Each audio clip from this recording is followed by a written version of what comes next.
Boa noite. Que bom que vocês vieram, apesar da chuva aí, né? Mas chover está sendo uma bênção lá em São Paulo. Porque nós passamos uma estiagem muito forte e, recentemente, os reservatórios de água lá em São Paulo estavam muito baixos. E quando a gente vê uma chuvinha dessa aí, a gente pensa lá no nosso povo que está com sede. Mas foi bom que você veio. E por ser uma época fria já, a gente preparou uma receita, vamos dizer assim, para ajudar a minimizar os efeitos do frio na garotada, principalmente. E a gente vai mexer com coisa quente aqui. Eu vou pedir para você controlar o seu filho para ele não vir para cá, porque vai ser perigoso. Então, a doutora Jaqueline vai dizer para a gente o que ela vai fazer, e enquanto vai ser começado, e enquanto tiver a minha fala, vai estar terminando de preparar. Pode vir aqui, doutora.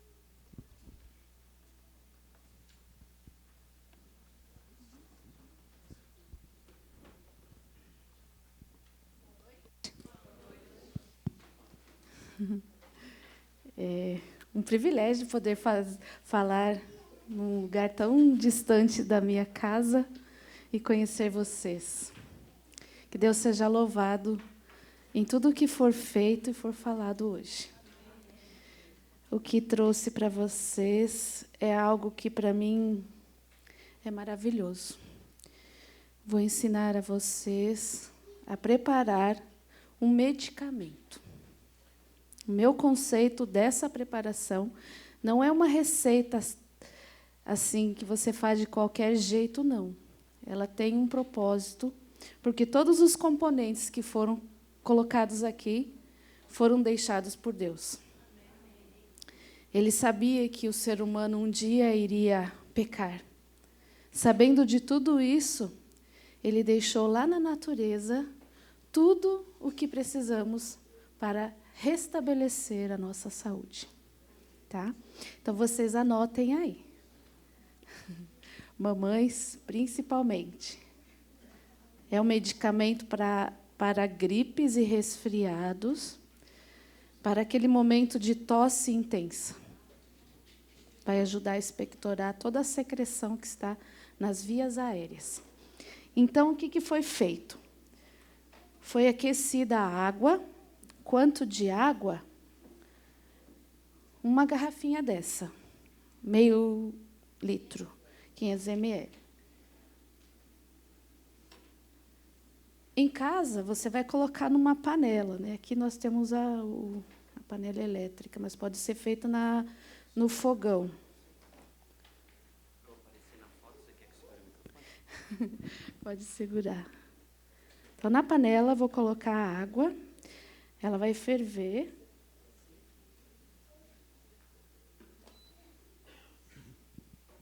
Vocês querem anotar primeiro os ingredientes, depois como o modo de preparo? Então, para meio litro de água, então coloca lá meio litro de água, ou 500 ml, vai meia cebola picadinha, aquela cebola média, tá? Não tão grande. Uma fatia de abacaxi também bem picadinho. Esse aqui eu não vou usar. 2 dentes de alho picado. E um pedaço de gengibre, mais ou menos assim. Também vou picar.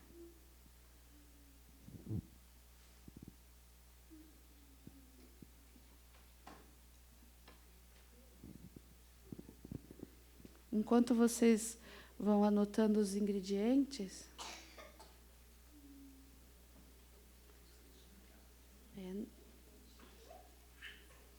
bem picadinho. Vou falar do agrião. O agrião, um meio maço pequeno, não tudo isso que está aí. Eu vou tirar algumas folhas. Tem que ser tudo lavadinho, bem higienizado. E o mel. O mel eu vou colocar depois, mas mais ou menos um frasco como esse. Tá? Então, vamos colocar tudo na panela. Agrião, quanto? Um meio maço. Pode colocar com tudo. O agrião daqui, ele é menor que lá do Brasil.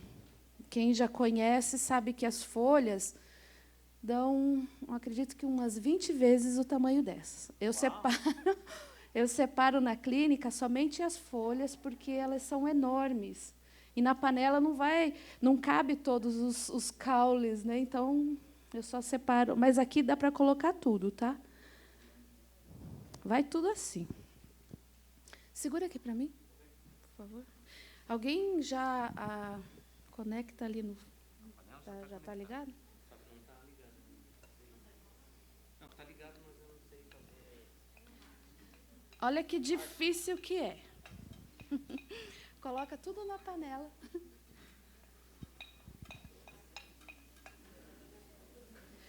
Coloquei o agrião junto à água.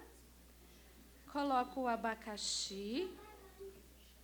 Anota direitinho os passos aí, tá? Vou colocar o alho. Quanto de alho que eu falei? 2 dentes. Vocês estão prestando atenção. E um pedacinho de gengibre. Picado também. É isso mesmo, tá? A quantidade de vegetais aqui dá a impressão, e com certeza é maior do que a água. O que vai acontecer aqui? As propriedades terapêuticas de todos os produtos aqui naturais vão ficar na água. Depois de um tempo, vai ficar uns 10 minutos, tipo, cozinhando eles. Aí eu vou coar. Depois vem o segundo passo. Tá? Então, nesse tempo que vai ficar aqui fervendo, cozinhando, uns 10 minutos, ele vai falar para vocês. Vocês anotam aí, tá? Uma pausa. Pode fechar.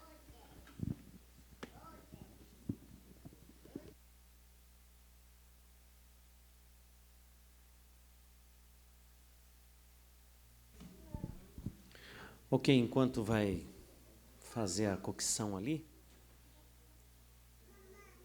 nós vamos ter uma falinha aí e depois nós voltamos para o xarope. Bom? São 10, 12 minutos de cocção.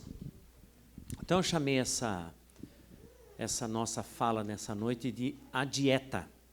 Vamos conversar um pouquinho sobre as ocasiões em que Deus outorgou para a gente uma dieta. É interessante que muita gente estuda a Bíblia, lê, gosta de ler a Bíblia, gosta de entender da Bíblia, muita gente sabe dar muito estudo bíblico e muitas vezes não se atenta para essa parte da Bíblia que fala sobre a nossa alimentação. Vou dizer para vocês uma coisa. Eu estou concluindo o meu programa de doutorado agora, devo entrar no meu último período, e uma parte dos meus estudos requereu fazer uma análise em todos os estudos bíblicos. Pode baixar um pouquinho o som do microfone? Pode baixar um pouquinho o volume? Requereu uma análise nos estudos bíblicos da Igreja Adventista sobre saúde. Tive que analisar um por um dos estudos bíblicos que já foram escritos para saber como é que nosso entendimento sobre saúde. E eu achei uma coisa interessante, é que todos os estudos bíblicos, assim, sem exceção nenhuma, ou no início do estudo bíblico, ou mais no meio, sempre até o meio do estudo bíblico, leva as pessoas para Levítico capítulo 11. E você lembra o que tem lá em Levítico capítulo 11, né? Lembra o que tem lá? As carnes limpas, os animais limpos e os animais imundos. E, infelizmente, já vou dizer para você, há um entendimento disseminado na nossa igreja que isso é um ensinamento para nós. Hoje. E eu vou dizer para vocês, já direto e reto. Não é. embora você tenha Levítico 11 na Bíblia, não quer dizer que aquilo é uma dieta. Por que não é uma dieta? Lembre um pouquinho. Quem recebeu esse Levítico 11? Quem foi o destinatário desse Levítico 11? O povo de Israel saindo do Egito. Okay? Eles estavam saindo do Egito quando receberam isso aí. E lá no Egito, quando eles estavam lá, qual era a condição social deles? Eles eram escravos lá. Quanto tempo eles ficaram escravos no Egito? Quanto tempo eles ficaram escravos? Bom, vamos melhorar a pergunta. Quanto tempo eles ficaram no Egito? 400 anos. Quanto tempo escravos? 200 e pouquinho. Não ficaram todo esse tempo escravos. E no tempo que eles eram escravos, eles não tiveram assim um cuidado com a dieta. Eles comeram basicamente o que dava. E isso incluía comer carnes imundas. Eles comiam praticamente de tudo lá. Eu não me importo com o barulho do nenê, tá? Eu não me importo, eu sei que é difícil. Nós, adultos, conseguimos ficar 15 minutos quietinhos, criança é menos. Então, se vocês não chorarem, o nenê vai ficar bonzinho já já. Tá bom?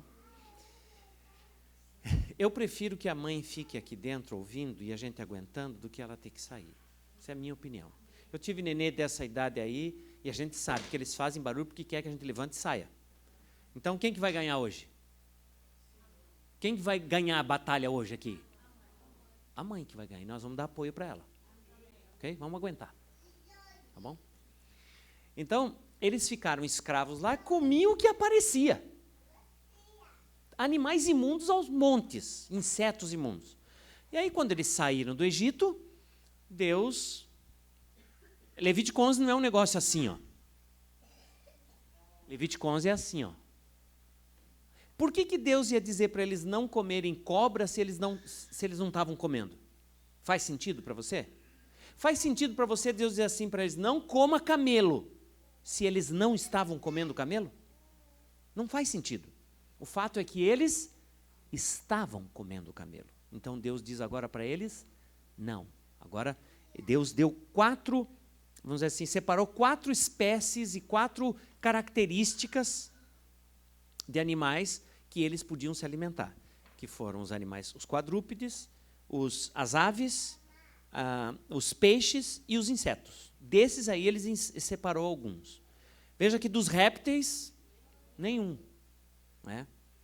E também outros animais aí que você conhece, que hoje a gente vê as pessoas comerem, Deus disse desse de jeito nenhum. Alguns ele separou que sim, outros não. Mas o que aconteceu logo depois foi que Deus tirou todos e deu o maná. Então, Deus estava fazendo uma reeducação na alimentação deles. E nós vamos analisar uma por uma das 4 vezes, e são apenas 4, não são 5 e não são 3, 4 vezes em que Deus mexeu na dieta do ser humano. Só tem essas 4. E amanhã, eu acho que amanhã, eu vou falar para vocês qual a relevância dessa mudança, dessas outorgações de Deus, e por que em algum momento, mesmo diferente do que nós vamos ver hoje, nós temos relatos de pessoas comendo carne na Bíblia. Eu vou falar com vocês sobre isso amanhã. Então, o primeiro texto que a gente tem sobre uma dieta na Bíblia é exatamente esse aqui, ó. É Gênesis 1, 29. Então está lá do jeito que você está vendo na tela.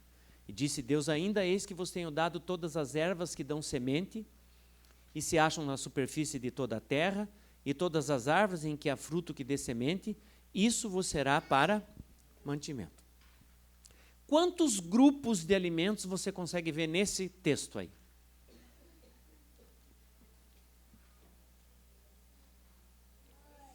Três grupos, tá? Agora, o primeiro deles é esse aqui, ó. Ervas que dão semente. O que é isso?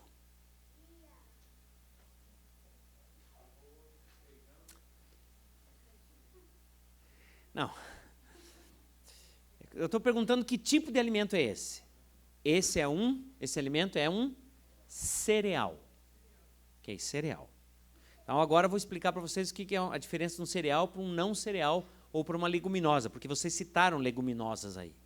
Então, o cereal é uma semente que, na natureza, ela é uma semente inteira. Ela não se divide em duas se você coloca no molho, ou se você tira a casquinha, ela abre em duas, como o feijão, por exemplo, a soja. Soja e feijão não são os cereais. Tá? O grão de bico também se divide em dois. A lentilha. O cereal não. Ele se divide. Se você bater nele, quebra. Tá? Mas naturalmente ele não se divide em dois. Tecnicamente, essa semente do cereal tem um nome.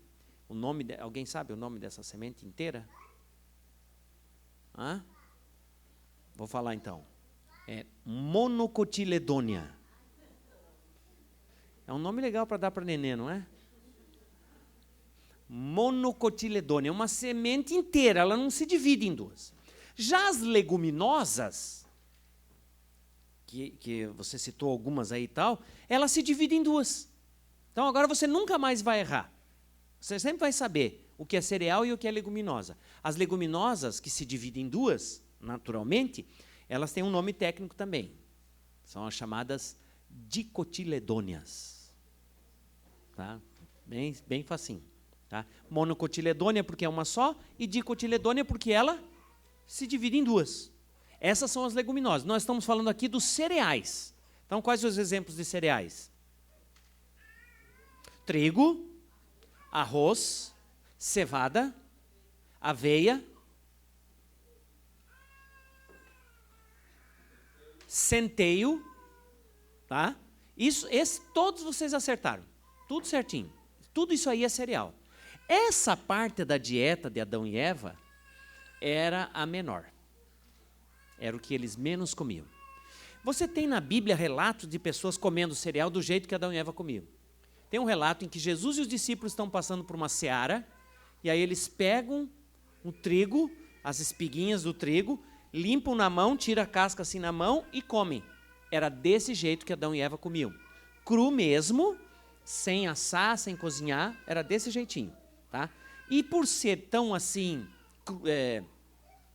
difícil, né, um processinho assim tão chato, e vamos dizer assim, não é tão saboroso também, comer desse jeito, era a menor parte da dieta. Não era o que eles mais comiam. Então vem o segundo grupo de alimento que eles comiam aí. Ó. Árvores em que há fruto. Do que nós estamos falando? Frutas. Nós estamos falando de frutas. Ok? E aqui a diversidade e a variedade são inimagináveis. Não dá para contar. Só para você ter uma ideia, no Brasil eu sei, né? Aqui eu não sei quantos tipos de caqui que existe aqui. Só um tipo. No Brasil são 3 tipos de caqui. De onde vem o caqui? O caqui é originário de que lugar? Não, a origem dele, a origem. Da Ásia. Que lugar na Ásia? China, muito bem. É na China. Eu estou com a coceirinha aqui. Ele é da China. E na China, eles conhecem 800 espécies de caqui. Um diferente do outro. É uma coisa linda. Tá? E para você ver, então, só de caqui que nós estamos falando. Essa, com certeza, era a maior parte da dieta do casal. Era o que eles mais comiam, fruta. Okay? A doutora quer mexer um pouquinho ali, agora. Dá uma olhadinha para ver como é que está. Pode abrir, aperta. Isso. Eu não sei se está fervendo.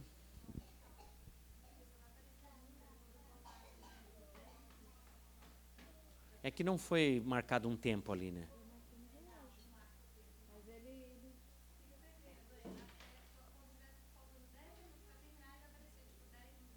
Ah, ok. Então, não está rodando aqui, quer ver?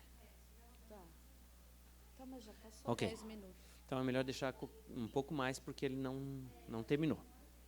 Não terminou ainda. Então, as frutas eram a maior parte da dieta do casal. E era a coisa mais gostosa também, e mais fácil. Se o Adão estava com fome, estava na hora do almoço, ele dizia para ela, querida, faz o almoço. Ela dizia, ok. Pronto, está feito. Veja, aí era um homem de quase 4 metros de altura e a mulher também. As frutas também eram enormes, mas era o que eles comiam.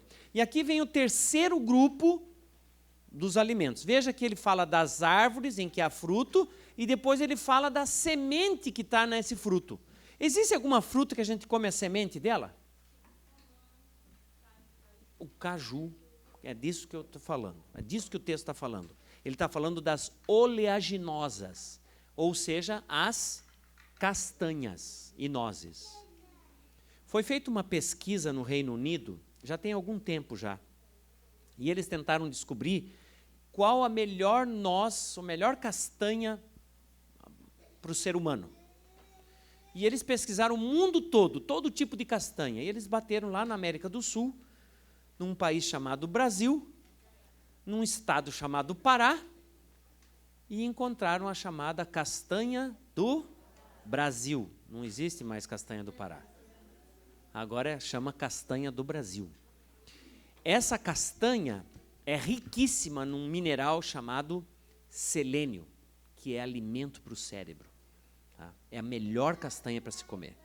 Das castanhas que nós fazemos leite em casa, essa é a única que faz nata. Dá para retirar a nata e fazer uma manteiga. E eu gosto bastante. A Jaqueline acha um pouco gordurosa e tal, mas é uma das que eu mais gosto de fazer leite com ela. Mas nós fazemos praticamente de tudo com essa castanha. Faz o leite, pega o resíduo, faz um biscoito, coloca no pão. Tem um outro alimento que a gente faz com ela, que é uma base, tipo um iogurte, assim com fruta, e nem põe açúcar, só adoçado com a fruta mesmo, e você toma assim e pensa que é um iogurte de fruta. E é só com esse negócio do leite da castanha e o resíduo dela junto também. Então, essa parte da alimentação deles aqui fazia não era a menor, mas também não era a maior era frutas. Então, se você pudesse olhar o prato de Adão e Eva, nessa época era assim, mais ou menos. Esse era o prato deles. Ok? E eu acredito até no tamanho, mais ou menos, devia ser isso. Talvez até maior. Né?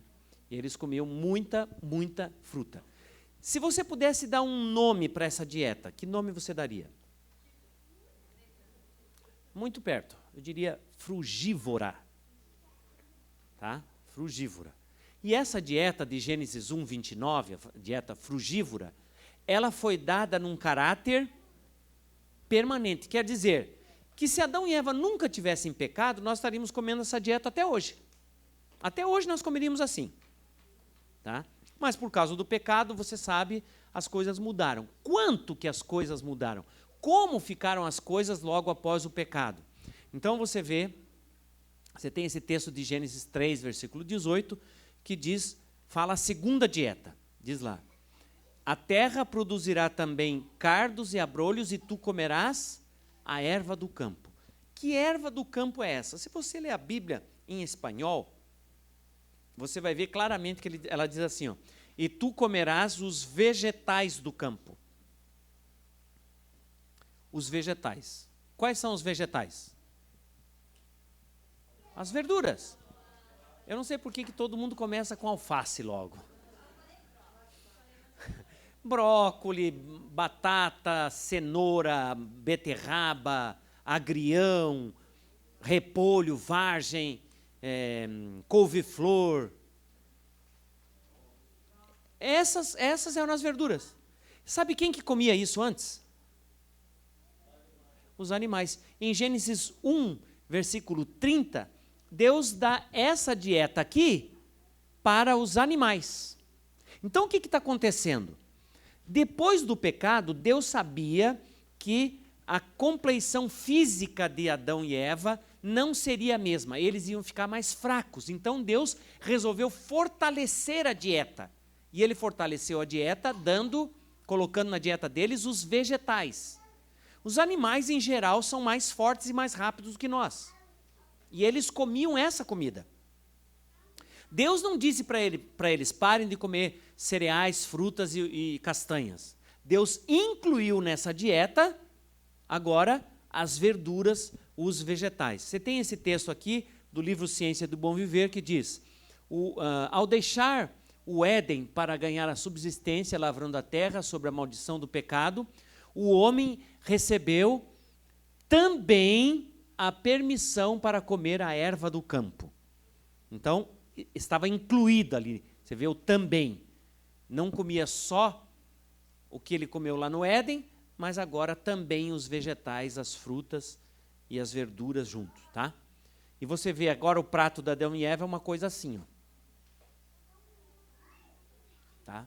Ainda bastante saudável. Agora, interessante, em Gênesis 3:18, quanto de leite? Quanto de ovos? Nada. Quanto de mel?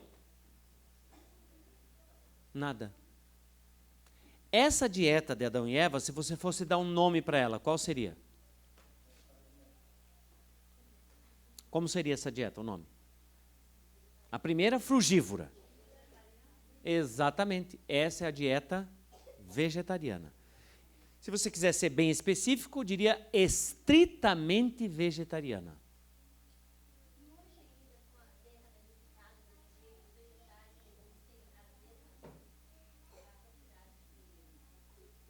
De nutrientes?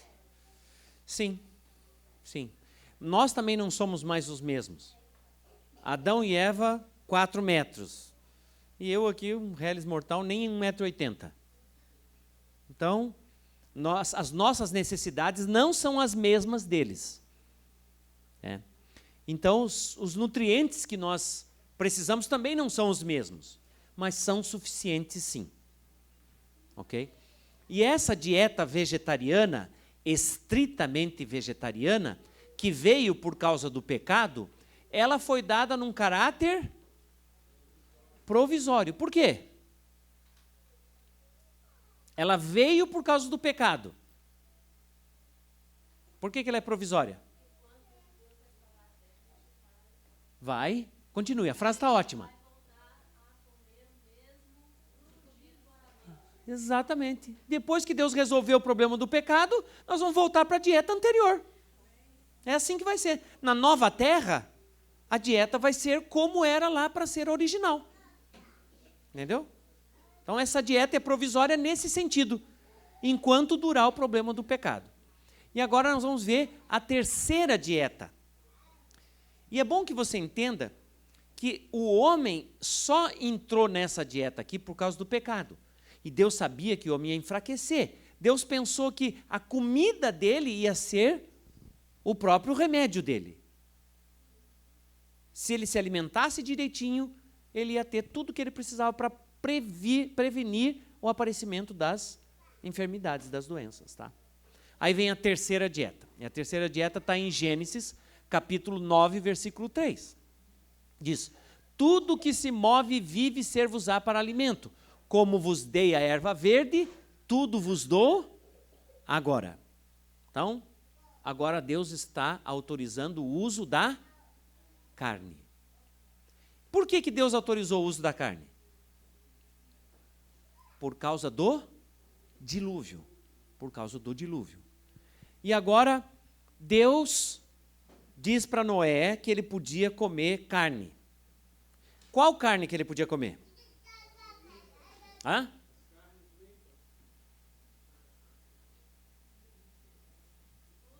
E essa palavra tudo aí?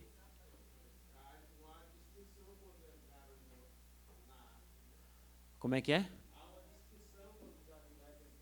Os nossos irmãos evangélicos, eles leem essa palavra tudo aqui, eles dizem tudo ali é tudo. Tudo. Se você se pega muito nessa palavra tudo aí, você tem problema, sabe por quê? Olha só, se tudo ali é tudo mesmo, tudo que se move, quando abriu a tampa da arca, lá a porta da arca, a mulher de Noé, os filhos de Noé, as noras de Noé, ficaram assim. Ó. Se tudo ali é tudo, tudo que se move, incluía tudo que se mexia. Então, tudo ali não é tudo. É lógico que Deus fez uma distinção de 2 grupos de animais que entraram na arca. Os animais chamados limpos e os animais chamados impuros, imundos. Não foi isso? Deus mandou Noé colocar na arca esses 2 tipos de animais. Os limpos e os imundos, certo? Certo ou errado? Deus mandou colocar? Você tem isso na Bíblia? O Espírito Santo foi que guiou. Noé não precisou fazer nada.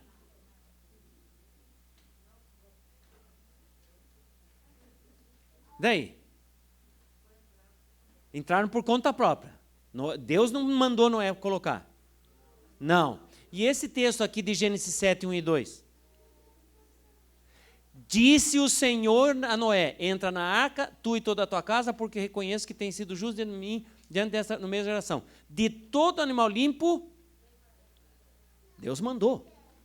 Deus mandou Noé colocar 7 pares de animais limpos, macho e sua fêmea, mas dos animais imundos, 1 par.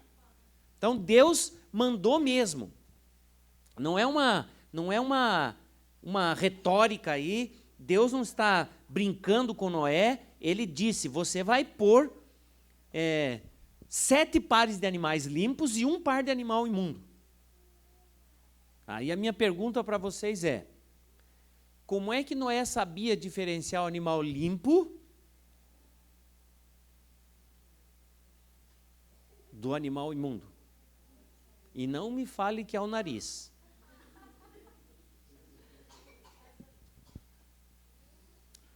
Como? Ok, pode falar, não tem problema. No máximo a gente vai dar uma risada, né? Ok.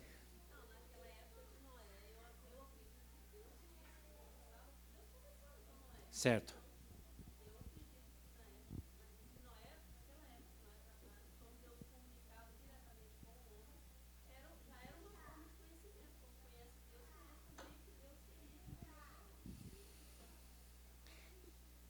Deus sabia o que era melhor, tá certo, aí tá tudo certo.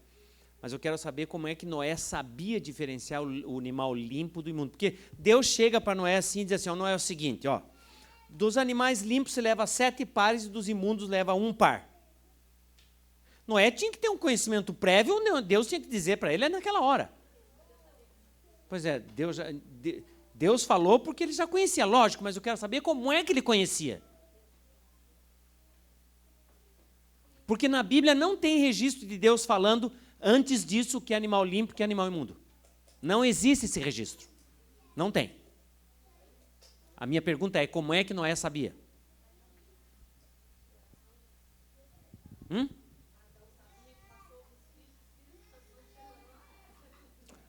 Vou dizer para vocês.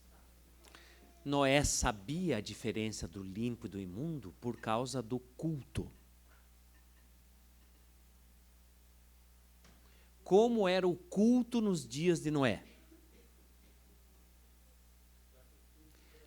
Fazia um altar de pedras, colocava lenha e colocava um animal limpo em cima do altar e ele era sacrificado ali. Esse animal limpo simbolizava Jesus.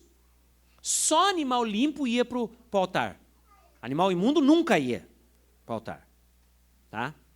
Eu imagino que Noé foi com o pai dele várias vezes ver isso. E talvez numa dessas vezes, o Noézinho perguntou, pai, por que você não põe um porquinho ali? E o pai deve ter respondido, não, filho, acontece que não pode pôr esse tipo de animal, não serve. Ele não é um animal limpo. E quem ensinou o pai de Noé? O avô de Noé. E quem ensinou o avô de Noé? O bisavô de Noé. E quem ensinou o bisavô de Noé? O tataravô de Noé. E quem ensinou o tataravô de Noé? Agora vocês vão inventar o nome, porque eu não conheço o que é depois de tataravô. São 9 gerações até Adão. É assim que aconteceu. Adão ensinou para gerações sucessivas depois dele. E eles sabiam por causa do culto. Olha esse texto aqui de Gênesis 8, versículo 20, diz, levantou Noé um altar ao Senhor e tomando de animais limpos e de aves limpas, ofereceu holocaustos sobre o altar. Veja como é que era o culto nos dias do Noé. O culto nos dias do Noé era uma oferta de um animal. Isso era culto. Oferecer um animal. Era uma oferta. O culto era oferta. E hoje, o que é a oferta? Hoje a oferta é uma coisa que acontece dentro do culto. Está certo ou está errado? Vou te mostrar a implicação. Tem gente que vem para a igreja achando que não precisa trazer oferta. Acontece que o culto não é a pregação. O culto não é cantar, não é orar. O culto é a oferta. O culto é a oferta, ainda hoje é a mesma coisa. E se você vem para a igreja sem trazer a sua oferta, você não cultuou. E tem mais uma coisa ainda. Quando ele oferecia aquele animal, não era qualquer animal. Era o mais bonito, era o melhor, era o mais querido, é aquele que estava mais perto da família, o animalzinho mais querido. Sem defeito nenhum, perfeitinho. Quer dizer, quando esse animal morria, a família toda sentia aquela dor no coração. Se a tua oferta, quando você põe na sal, você não sente nada, não foi culto. Tem que sentir. Reflexões sobre o culto. O culto que Noé fazia, que as gerações dele faziam, era essa. Dava dor no coração. Isso era o culto. E hoje a gente pensa que culto é só cantar, orar, ler a Bíblia. Não, culto continua sendo a mesma coisa. Oferecer a Deus um sacrifício.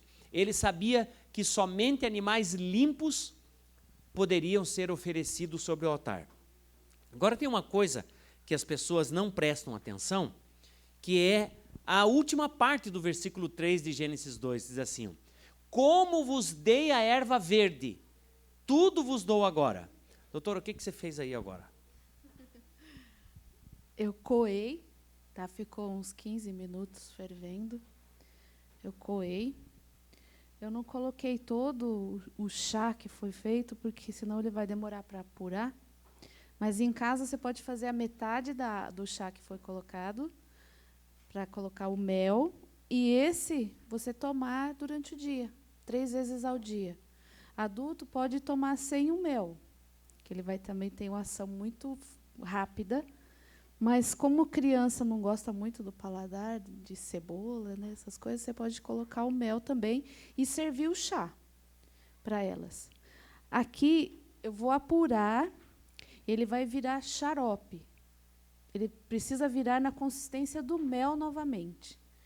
Quando que eu sei que vai virar mel? É quando ele começa a ferver e borbulhar bastante.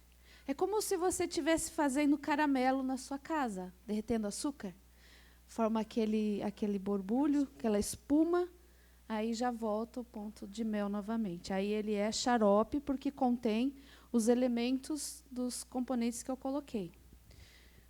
Para que serve a cebola? A cebola é um antibiótico natural. Contém propriedades que vai ajudar a eliminar bactérias, qualquer tipo de vírus também que está ocasionando. Gripe é ocasionado por vírus, né? E daí outros agentes acabam entrando no nosso organismo, como bactérias, enfim, causando esse mal-estar, essa secreção. O que mais eu coloquei? Alho. Alho também ele é um anti-inflamatório natural, porque se a sua garganta estiver inflamada, ele vai ajudar também a eliminar. O alho, aliás, o gengibre, ele vai ativar a circulação, ou seja, você vai sentir que seu organismo vai esquentar, porque ele tem propriedade termogênica. E é isso mesmo que é para fazer. Tem gente que sente, parece que está esquentando o meu organismo. É essa ação do alho, ok? Do gengibre. E o agrião também tem ação expectorante. Então, todas as coisas combinadas. Por que eu coloquei o mel? Mas o mel é um açúcar? É um tipo de açúcar, sim. Só que nele, ele não está só o açúcar dele aqui, que é um açúcar natural também, que vem, lógico, da abelha, mas contém própolis.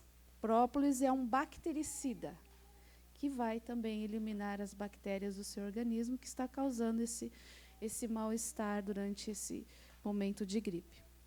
Tá? Quanto que você deve tomar ao dia? Uma meia colher de sobremesa, 3 vezes ao dia. Então, você escolhe, não nas refeições, tá? É sempre nos intervalos, começando de manhã. Para a criança, até 2 anos, 1 colher de café. Café é aquela colher pequenininha, 3 vezes ao dia também. Tá? Crianças maiores já também pode ser a mesma dosagem dos adultos. Fica muito gostoso. Então, só para entender, você misturou aquele chá que aconteceu ali, da fervura dos vegetais, das coisas, misturou no mel. E aí ficou um mel fino. Isso. E agora vai ferver para sair a água e ficar o mel de volta. Então, o que tinha na água, que eram as propriedades dos vegetais que você colocou, vai passar para o mel agora. Isso. Todos esses elementos que eu falei para vocês irão ficar concentrados no mel. Então, não é só o produto que você é mel aqui. Parece mel, com certeza, é do produto. Mas aqui eu vou ter todos os elementos, todas as propriedades da cebola, do alho, do gengibre, do agrião, concentrados aqui para ter ação de medicamento. Faça essa preparação na clínica em grande quantidade. Nós fazemos mais de 100 frascos de 100 ml. A panela é enorme, é tudo industrial. E ele sai muito. O abacaxi também tem ação expectorante. Então, tem vários elementos aqui que têm a mesma ação. Pode ser colocado outras coisas, por exemplo, como guaco. Isso. Colocamos guaco também. Lá, hortelã pode ser colocado. Nesse xarope que preparo na clínica, eu coloco óleos essenciais. Vai óleo essencial de menta, que é de hortelã. Dá aquele negócio de poder respirar melhor. Assim. Isso, aquela sensação agradável. Coloco também ali um conservador natural, um conservante natural, que é um óleo também natural, é o óleo de benjoim cian. Então, eu faço manipulações de produtos naturais lá na clínica. Como na nossa casa nós não temos acesso a essas outras coisas, somente estes já farão o mesmo efeito. Tá? Fomos à Flórida, numa casa dos nossos amigos, 2 crianças estavam sem dormir à noite, muito mais os pais, que eles tossiam muito. Aí eu falei, vamos comprar algum desses no mercado e vamos fazer o xarope para eles. Em 3 dias, seguindo certinho as orientações, eles pararam e os pais conseguiram dormir. E nós também. Façam, experimente que você vai... Isso. Como que eu vou armazenar?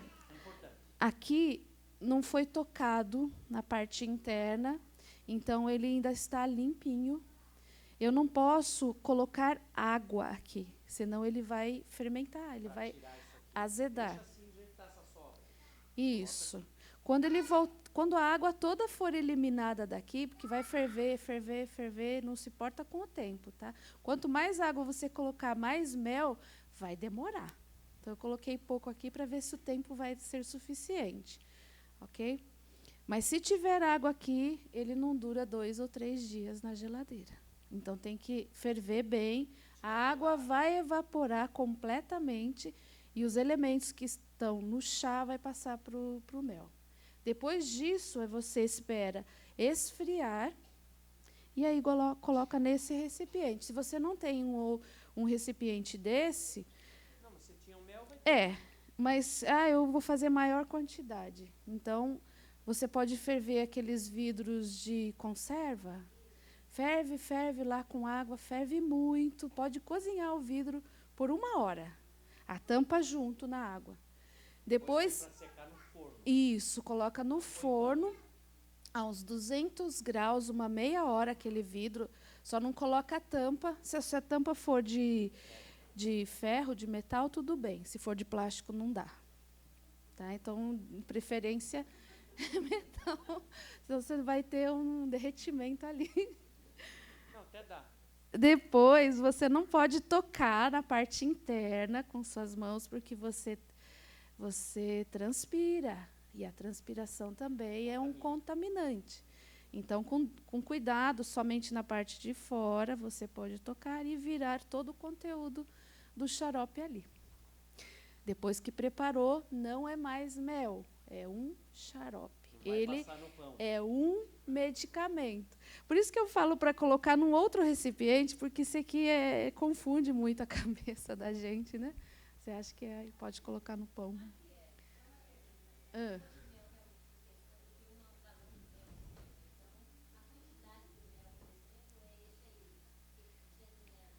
Isso, 200 ml. Eu coloquei metade da garrafinha, a mesma proporção. Só que a água vai evaporar e vai ficar 200 ml novamente do conteúdo ali. Esse aqui é um copo, mais ou menos. Isso. Molhado, não. E pelo peso também. Molhado, não. Quanto vai durar? Se você lacrar, ele vai durar 6 meses. Se você abrir e não mexer, ele vai durar uns 3, 4 meses. Você pode colocar também na geladeira. Tá? Ele vai durar ainda mais depois de aberto.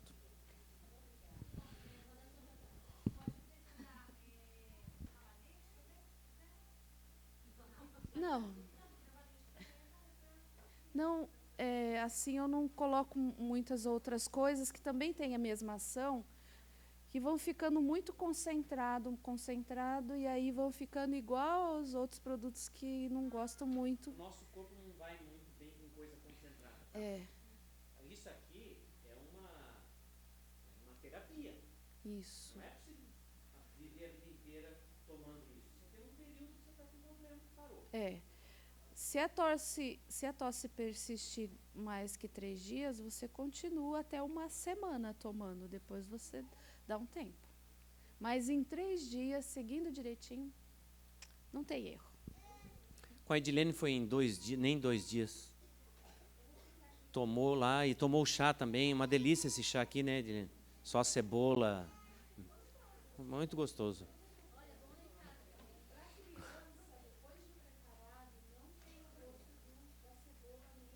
Não, some. Só mel. Tá. Ok, voltando à vaca viva aqui. Então ele diz assim, ó. As pessoas perdem de vista isso aqui, ó. Como vos dei a erva verde? Como é que Deus deu a erva verde?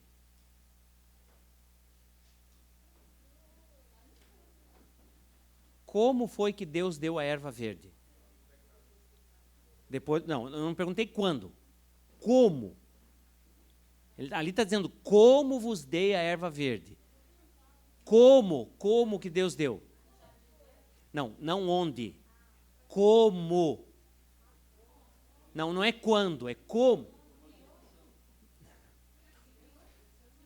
Ó, as frutas, os cereais e as oleaginosas, as castanhas, Deus deu permanentemente.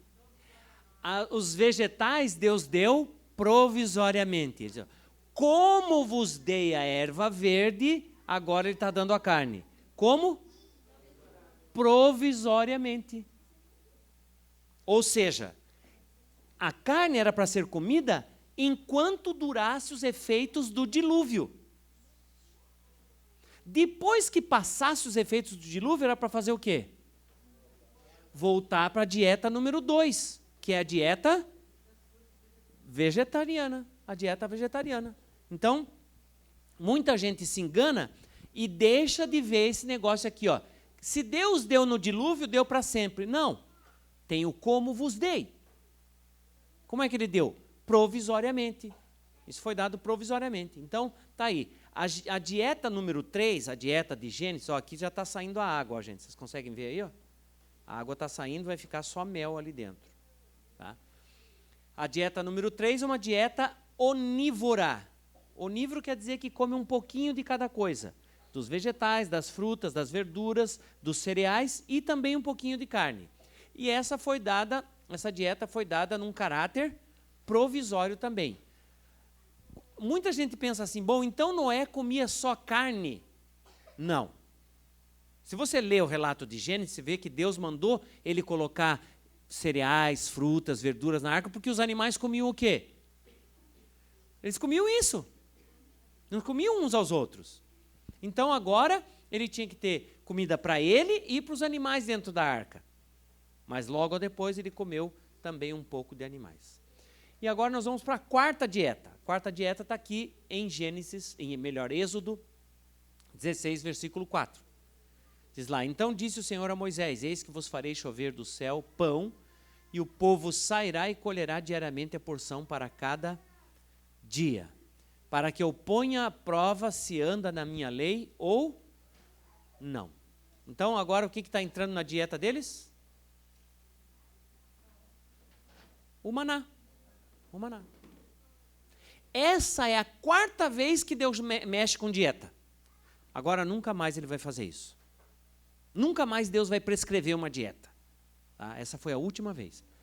E essa dieta aí durou cerca de 40 anos. Quantos ficaram com deficiência de cálcio porque só estavam comendo maná? Nenhum. Quantos baixaram ao hospital por falta de ferro? Quantos ficaram com falta de vitamina B12? Quantos? Nenhum. 40 anos só comendo maná e não tiveram falta de nada. Você sabe, há uma polêmica em cima dessa história de vitamina B12, que se a gente não comer animais, nós não vamos ter vitamina B12. É mais ou menos uma coisa assim, ó. Deus pôs a vitamina B12 na vaca perfeitinha. Deus pôs na ovelha, no cabrito, tudo perfeitinho, no peixe. Deus pôs na galinha. E quando foi criar a gente, esqueceu. Esqueceu de colocar. Eu já estou há cerca de 20 anos comendo alimentos vegetais, sem nada animal. Já há 20 anos. E recentemente, quer dizer, quando eu fui... Eu comia leite e ovos. Quando eu tomei a decisão de parar de comer leite e ovos, eu fui ao médico. Consultei o médico, amigo nosso, e disse, ó, a partir de amanhã não vou comer mais leite nem ovos. Já não como carne, não vou comer mais leite e ovos. Eu falei, mesmo? Mesmo. Aí ele pegou o receituário ali e anotou 13 doenças que eu teria depois disso. Que ia aparecer na minha vida. Uma delas é a esquizofrenia. Você acha que eu tenho um cara de esquizofrênico?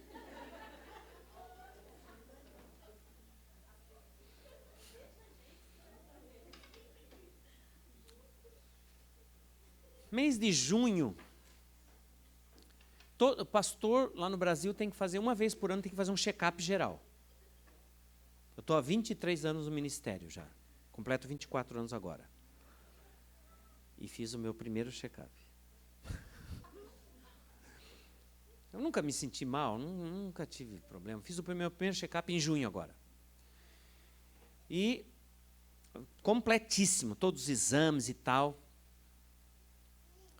E aí levei para... Primeiro passei na endócrino. Foi na endócrina que eu passei primeiro? E aí a endócrino olhou e disse, olha, você está com falta de vitamina B12. Você é vegetariano, né? Eu falei, eu sou assim como você. Eu falei, eu não. Eu não sou vegetariano. Pois é. E por que você tem os dentes de vegetariano? Perguntei para ela. E o seu aparelho digestório é do quê? É de carnívoro? Não, é de vegetariano. Então, você é vegetariano também. Só que você teme em comer carne. Eu não temo. Mas você está com falta de vitamina B12. E eu vou te encaminhar para hemato. Ela falou, ok. Eu fui na hematologista. Marcou uns 2 semanas depois, com os mesmos exames. Fui na hematologista. Ela folhou e tal. E eu pensei, né, que ela ia falar. Daí? Ela fez assim para mim, e daí? Eu falei, não sei, você é médica. A outra, tua colega, falou que a minha vitamina B12 está baixa. Você sabe quanto que é o mínimo que a pessoa tem que ter de vitamina B12? Alguém sabe? 180. É o mínimo. E sabe qual é o máximo? 900. Mínimo 180, máximo 900. A minha estava 163. 163. Aí eu falei, a tua colega falou que a minha vitamina B12 está baixa. Ela falou, por quê? Ela falou assim para mim, por quê? Eu falei, não sei, ela falou que está baixa, você que disse. Como é que você sabe que está baixa? Eu falei, porque o mínimo aí é 180 e o máximo é 900. Ela falou, você sabe de onde vem esses valores referenciais? Eu falei, eu não sei. Pois eu vou te dizer. Isso vem de estudos feitos na Europa e nos Estados Unidos. Não tem um estudo aqui no Brasil para saber qual é a vitamina B12 mínima e máxima do brasileiro. Não existe esse estudo. Isso que você está vendo é de europeu e americano. Então, quem sabe se a vitamina B12 do brasileiro é 163 ou 100 ou 80? Não dá para saber. Agora, você quer tomar a vitamina B12? Tá, ok. Ela falou para mim, você vai tomar injetável. E a minha esposa estava junto, ela é farmacêutica, vocês sabem, eu já falei. Aí eu falei para ela, por que eu vou tomar injetável? Aí ela olhou para minha mulher e falou assim, você já falou para ele que dói, né? Você tem medo de agulha? Não tenho medo de agulha. Você vai tomar injetável. Eu falei, ok, mas eu quero saber por que injetável. Ela falou, é simples. Os homens anglo-saxões e descendentes de anglo-saxões, a partir dos 40 anos, tendem a desenvolver uma certa anemia chamada anemia perniciosa. Essa anemia, ela induz a não produção do fator intrínseco no estômago, que digere as proteínas. E você, mesmo os anglo-saxões que comem carne e que têm a anemia perniciosa, eles vão ter falta de vitamina B12. Eu falei, mas doutora, anglo-saxão. Mas olha o teu nome aí, Kowalczuk. Eu falei, leste europeu, Rússia. Anglo-saxão, russo. Não me interessa, ela falou. Não me interessa. Você vai tomar injetável. Eu falei, ok, então. Mas para mim, você não tem... Tá bom, ela falou. Vou te dar comprimido. Eu já estava com a receita do injetável. Ela pegou e me deu um monte de comprimido. Mesmo medicamento, só que... Quando eu cheguei na farmácia, lá no Brasil, eu cheguei, coloquei assim, você tem essa coisa, comprimido? Esse medicamento? Ela falou, tenho. Foi lá, buscou. Quanto custa? Ela falou, R$76. Você vai precisar de 3 caixas. Que é 3 semanas tomando, você vai precisar de 3 caixas. R$76. Eu falei, Aí eu peguei a outra. E esse aqui? Que era o injetável. Ela falou, R$12. Eu falei, eu acho que eu sou anglo-saxão. Aí ela preparou lá para dar injeção e tal. Comprei o injetável. Gente, é um negócio assim. Parece que está entrando um avião com a asa aberta dentro de você. É horrível, horrível. E ela a vitamina B12 injetável é tipo um sangue, assim. Quando ela prepara, fica da cor de sangue. E eu tomei aquele negócio e a menina já foi me avisando. Ela disse assim, você vai tomar aqui nessa farmácia toda noite? Era terça e quinta que eu tinha que tomar. Toda terça e toda quinta, 3 semanas. Eu falei, eu vou. Ela falou, então, já vou te avisar já. Eu só sei aplicar com a esquerda. Isso significa que eu vou aplicar toda noite no mesmo lugar. E ela foi tão gente boa, assim, tão cuidadosa. Eu falei, tá bom, né? Fazer o quê? Então, eu tomei aquela primeira dose, saindo da consulta da médica, e quando eu cheguei em casa, gente, uma dor de cabeça. Tinha uns 30 anos que eu não tinha dor de cabeça, mas uma dor de cabeça lancinante. Aí fui me preparar para dormir, e fui mictar, e quando eu estava lá no banheiro, a minha urina igualzinha a cor do medicamento, igualzinha. Vermelho igual sangue. Chamei a Jaqueline para olhar tudo. Ela falou, é assim mesmo. Tudo bem. Amanheci na quarta-feira, sem dor, xixi normal e tal. Na quinta-feira, o dia todo também, tudo bem. Aí, segunda dose mesmo lá, voltei para casa, dor de cabeça. Fui me quitar, xixi igual sangue. Todas as vezes que eu tomei a injeção, dor de cabeça e o xixi vermelho. E aí eu fui perguntar para a farmacêutica o que é isso aí. E ela me explicou. Acontece que o mínimo é 180 e o máximo, eu falei, é 900. Sabe quanto que era cada ampula? 5,000.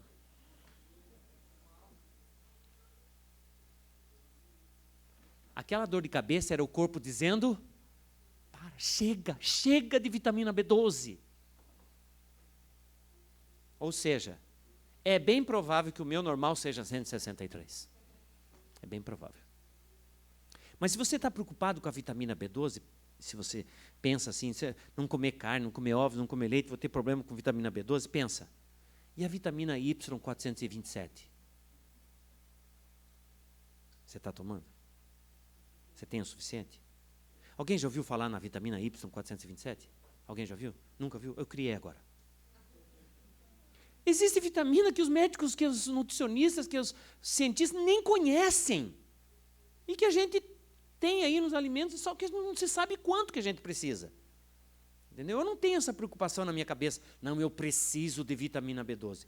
Ela é dito que ela só é produzida em fontes animais. Mas nós produzimos uma quantidade bem pequena em nós. Tá? E eu confio nessa quantidade pequena que Deus colocou na gente.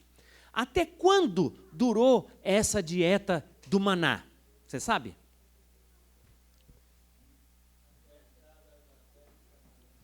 Muito bem, boa tentativa. Tenta de novo. Foi mais. Em algum lugar na África cai ainda, mas para o povo de Israel. Então está aqui, ó, Josué 5:12. No dia imediato depois que comeram do produto da terra, cessou o maná e não tiveram mais os filhos de Israel, mas naquele ano comeram das novidades da terra de Canaã. Ou seja, depois que eles entraram na terra de Canaã, eles ainda tinham maná. O maná caiu cerca de 1 ano depois que eles já estavam na terra, que durou a preparação do solo, o plantio, o crescimento da erva, o amadurecimento do grão, eles prepararem para fazer a comida, assarem o pão e comerem. No outro dia, não veio mais o maná. Esse tempo levou 1 ano. Então, durante esse tempo todo, eles viveram comendo sem comida animal nenhuma. Nenhum deles ficou doente. Eu coloquei aqui para você entender. Então, essa dieta número 4, uma chamada monodieta, porque só tinha um produto, e também foi num caráter provisório. Depois que eles chegassem na terra, era para eles voltarem para qual dieta? Para a dieta número 2, dieta vegetariana. Biblicamente falando, qual é a nossa dieta hoje? Nós estamos antes do pecado ou depois do pecado? Depois do pecado. Então, a nossa dieta é essa aqui, ó. Biblicamente falando. Aí você vai me dizer assim, mas pastor, Abraão não comeu carne? Não fez lá um assado, um negócio lá e não deu para os anjinhos? E talvez um dos anjinhos era o próprio Jesus? É verdade. E Jesus não comeu peixe lá e também não deu peixe para os discípulos? Verdade. Mas nenhuma dessas vezes era Deus dando uma nova dieta. Dietas são só essas aqui, ó. Dietas são só essas. Não tem outras. Tá? Essas são as dietas da Bíblia. Agora, por que eles comeram carne? E hoje é aconselhável nós pararmos de comer carne, eu vou comentar com vocês amanhã. Eu só quero mostrar rapidamente aqui a composição de alimentos por 100 gramas, para vocês verem aqui, ó. Castanha do Brasil e carne de boi. Olha só o valor energético. Do amarelo é carne, tá? E olha o valor energético da castanha. Olha a proteína da castanha, da carne. Olha a proteína da castanha. Castanha do Brasil. Perdeu um pouquinho, né? Mas a gente não come só castanha. Olha só. Vamos para frente. Soja e carne de frango. Valor energético, ó. Ganhou aqui E ó, ganhou aqui. Tá? Arroz, lógico, integral e ovo. Ó, ganhou e ganhou. Tá? Amendoim e carne de boi. Ganhou e ganhou. Tá? Agora, por que dessa opção proteica? É bom que você entenda, ó. Nenhum grama de carne deve entrar em nosso estômago. Comer carne não é. Por que a gente diz assim que não é natural? Por que Ellen White disse que não é natural? Lembra que eu falei para vocês da nossa cosmovisão? Na cosmovisão adventista, para que foram criados os animais? Para a glória de Deus. Não para servir de pasto. Tá? O animal não foi feito para ser comido. Ele foi feito para a glória de Deus. Então, por isso que diz que não é natural. Ela diz ali, devemos voltar ao desígnio original. Não estamos no Éden ainda, mas a nossa vida deve já estar direcionada para o sentido da volta. Então, antes de chegar no Éden, qual é a última dieta antes? Vegetariana. Então, é essa que nós devíamos estar já procurando usar. Tá? Olha o que aconteceu com a idade dos antediluvianos, como é que era antes do uso da carne, e ó depois. Tá? Fizeram uma pesquisa com o ratinho, deram uma dieta normal para ele, e para outro uma superdosagem proteica. Esse viveu 900 dias e aquele viveu 700. Proteína demais é problema. Tá? Pelo uso de alimentos carnes, a natureza animal é fortalecida e a espiritual enfraquecida. Um regime de carne tende a desenvolver o animalismo. O desenvolvimento do animalismo diminui a espiritualidade, tornando a pessoa incapaz de compreender a verdade. Se você quer saber quais são os melhores alimentos, você tem que estudar o plano original de Deus para o ser humano. Qual é o plano original de Deus? Cereais, frutas, nozes e verduras constituem o regime dietético escolhido pelo nosso Criador. Esses alimentos, preparados da maneira mais simples e natural possível, são os mais saudáveis e nutritivos. Proporcionam uma força, uma resistência, um vigor intelectual que não são promovidos por uma alimentação mais complexa e estimulante. Deus está reconduzindo-os ao regime alimentar fornecido originalmente ao homem. Esse regime deve consistir por alimentos feitos com produtos que ele proveu. Produtos principais usados na confecção desse alimento são frutas, cereais, frutos oleaginosos, mas verduras, mas várias raízes também serão usadas. E aqui, quero só limpar um assunto com vocês. Existe um grupo de pessoas lá no Brasil, acho que aqui, não sei se aconteceu isso já, mas tem um grupo de pessoas lá no Brasil dizendo que nós não deveríamos usar as raízes, que são as batatas, a cenoura. Aqui também tem essa gente? Não. Mandioca e tal. E olha o que o texto diz. Deve usar raízes. Deve usar raízes. Eles dizem assim, ó, não, é porque o texto diz que são os alimentos que estão na superfície da terra. O que está embaixo da terra não é na superfície. Bom, olha, a Jaqueline foi professora de ciências também, ela estava me explicando. Você sabe qual é a espessura da chamada superfície da terra? 11 quilômetros. Então, tudo que nascer nesses 11 quilômetros, ele pode comer, que for comestível. Mas eu não vou aconselhar você fazer uma plantação lá a 11 quilômetros. Tá? Só na florzinha da terra já está bom. E lá no Brasil, eles dizem assim, não, essa palavra raízes aí, quando eu mostro esse texto, eles dizem, está mal traduzida. Está mal traduzida. Por isso que em português aparece raízes, mas no original não é raízes que Ellen White disse. E aí eu peguei todos os escritos de Ellen White em inglês, todos. E procurei todas as palavras, as vezes que aparece a palavra raiz nos escritos de Ellen White, em inglês. Sabe quantas vezes são? 410 vezes. Dessas, 10 vezes são raízes de comer. E 400 são raízes de amargura, raiz do ódio, raiz do ressentimento, raiz da dor. Não tem nada a ver com comida. Mas 10 vezes É isso aqui. Raízes que você come, que no caso são batatas, cenoura, beterraba, batata doce, inhame, cará. É essas raízes que ela está falando e pode comer tranquila. Eu gostei muito dessa matéria que saiu na Newsweek, uma revista americana que você conhece, e eles perguntaram lá, como viver para sempre? E eles mesmos respondem, olha só, tem algumas coisas que você faz para viver para sempre. Em primeiro lugar, você tem que nascer mulher. Quer dizer, para metade de nós ou mais aqui já era, né?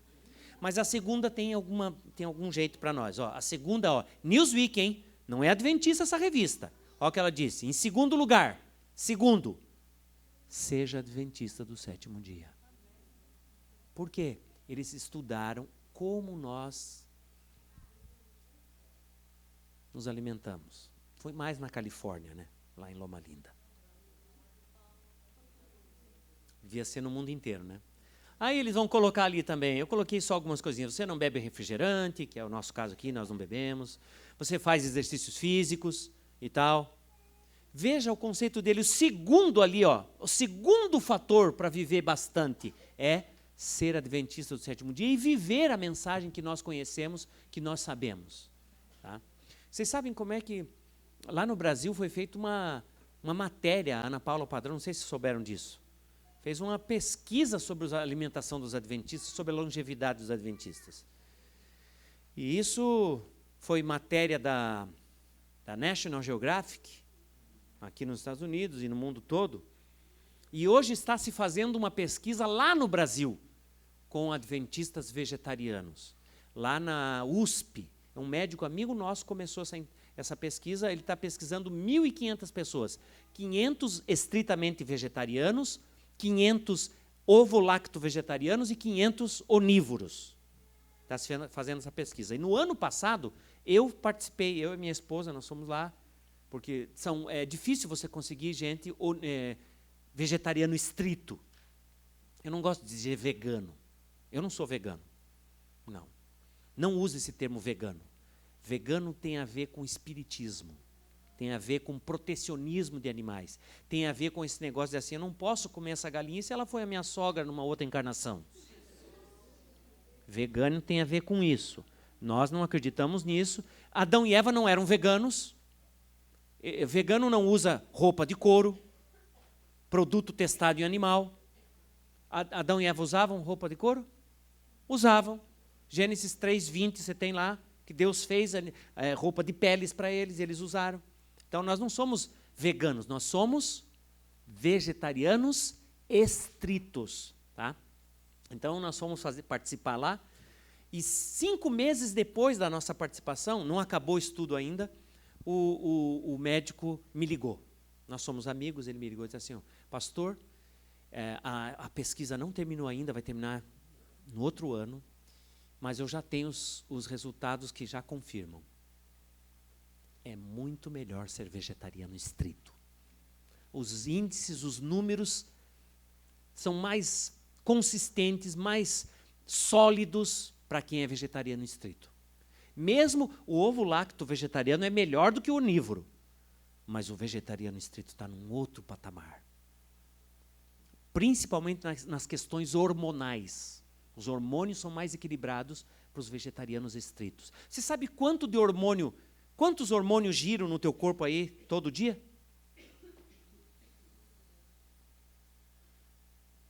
200. Você sabe isso em volume? Em volume quanto dá? 2 gotas. 200 hormônios em 2 gotas. O que isso significa? Que é um sistema muito intrincado, muito delicado, que tem que ser muito bem cuidado. Por isso, quando você come um alimento que tem hormônio de um outro ser vivo, isso pode desencadear coisas bem esquisitas em você. Okay? Pense, se nós fôssemos obedientes à palavra de Deus, que espetáculo que nós não seríamos ao mundo. Deus teria de fato o seu povo numa redoma, com um campo de força em volta dele. E nós seríamos esse show para as pessoas verem e aprender. E nós diríamos, por que nós somos assim? Porque nós temos um Deus maravilhoso. E eu espero que você tenha essa experiência. Se você está nessa transição de mudar a tua alimentação, procure fazer aos poucos. Procure ser criterioso, não ficar indo e voltando. Se você vai fazer uma mudança, persista naquela mudança. Escolha uma coisa por vez. Não precisa mudar tudo numa vez só. Eu comecei a mudar pelas coisas que eu não gastava dinheiro. Eu comecei parando de beber líquido à refeição e parando de comer a toda hora. Foi a primeira coisa que eu fiz. Deixei a margarina, depois deixei o refrigerante, depois deixei doces. E assim foi, a carne não foi a primeira coisa que eu deixei. Foi uma coisa bem lá na frente. Mas quando você estabelece uma mudança e consegue permanecer nela, você vai ter mais força para a próxima. Então escolha uma coisa fácil para começar. Não comece pela difícil. Se a carne é a tua dificuldade, não começa por ela. Começa por uma outra. Começa bebendo mais água, por exemplo. Tá? Doutora, quer dar a última dica aí? Ele está fervendo bastante, mas ele precisava de mais força na chama. Mas ele vai dar o ponto. Ele vai demorar mais. Mas já dá para ter uma ideia, né? Então, quando começar a ferver, a borbulhar bastante, ele vai voltar ao ponto do mel. Mas vocês querem experimentar do jeito que está aqui? Então vamos terminar e depois vocês vêm aqui. Enquanto isso vai fervendo. Entrega. E depois a gente tem aqui os copinhos. Temos os copinhos, eu vou servir só pode vocês. Beber 2 desses por pessoa.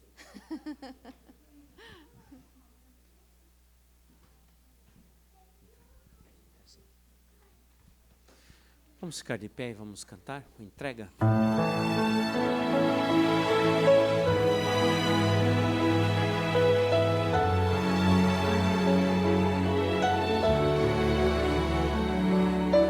Preciso me entregar, Senhor.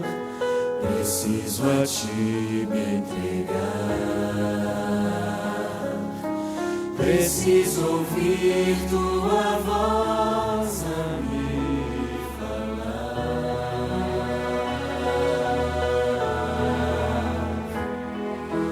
Não tenho nada a Te oferecer,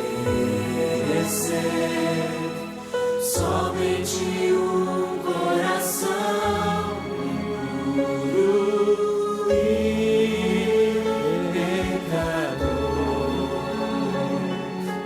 Mas aqui estou, me aceita, Senhor.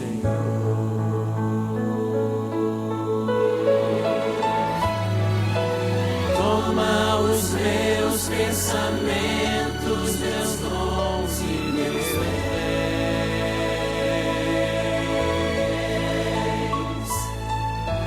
Toma o meu coração e tudo que ele tem.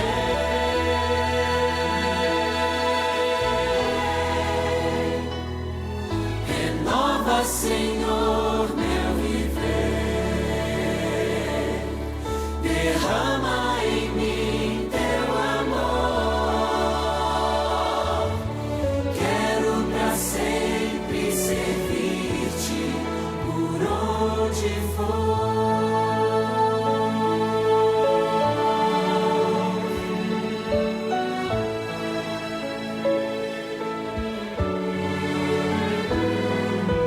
Preciso me entregar, Senhor. Preciso a Ti me entregar.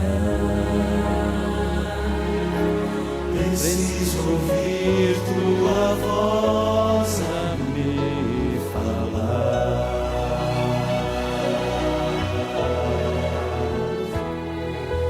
Não tenho nada a Te oferecer, somente um coração impuro e pecador.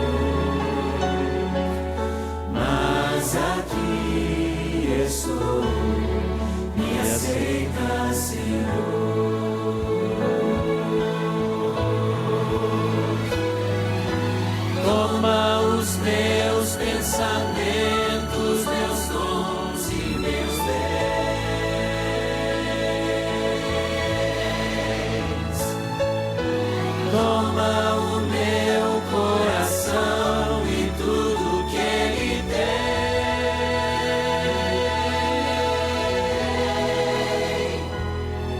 Renova, Senhor, meu viver. Derrama em mim teu amor. Quero pra sempre servir-te por onde for.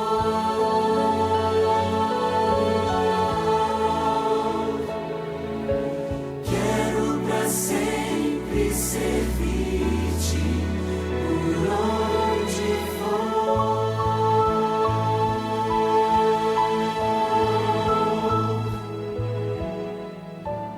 Oremos. Maravilhoso Deus, rendemos, Senhor, o nosso entendimento, as nossas vontades e entregamos humildemente a Ti. Sabemos que os Teus propósitos, os Teus planos, aquilo que o Senhor sabe para nós é o melhor. E entendemos, Senhor, que precisamos aprender a confiar mais, obedecer mais, para viver melhor. Receba a nossa decisão de entregar os nossos gostos, a nossa vontade, o nosso apetite a Ti, como um louvor ao Teu nome. Nos abençoa, nos protege ao voltarmos para casa. Nós Te oramos em nome de Jesus. Amém. Vamos fazer diferente hoje. Se você quer experimentar, você já pode vir aqui.